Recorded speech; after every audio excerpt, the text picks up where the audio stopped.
So the subject matter says that every saint has a past and every sinner has a future. I completely do not see either of the subject matter, just because both sinners and saints both have past and future.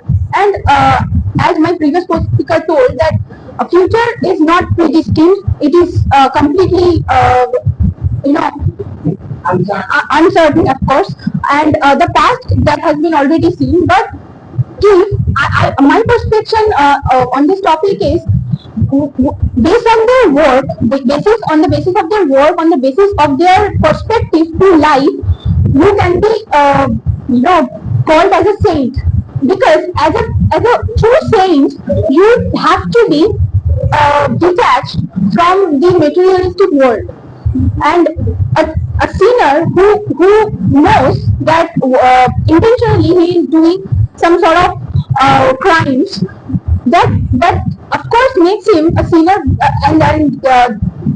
there has been no future, there has been no bright future as such. So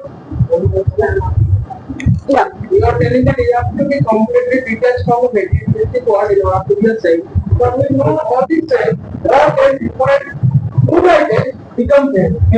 Like for Loknath, Amriti is Kama, or Ramakrishna, there is a white coat and something that is Kama. And Vivekananda was very much fond of non-veg dish. That is one booster of called from the one in order to chop chicken.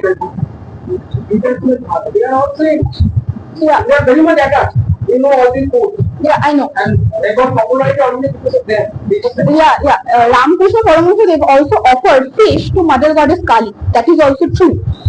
Means you have to just, this is our basic need, that we need to consume food. I was talking about true saints. I mentioned the word true. Those are true saints, those who are detached from the world. They maybe they are if on a regular basis they are meditating, they are calming their mind. In Delhi, in specific, to be specific, in Vrindavan, there are a lot of saints are there also.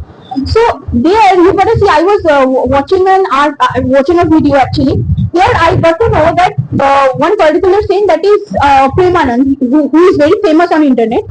So he was sharing his views when, at his early age, he has to suffer a lot for food. For 2 to 3 days, he was hungry. So that point in time, you can call him a true saint, because he knows how to control his mind, and at the same time how to control his sense and connect himself to the Almighty.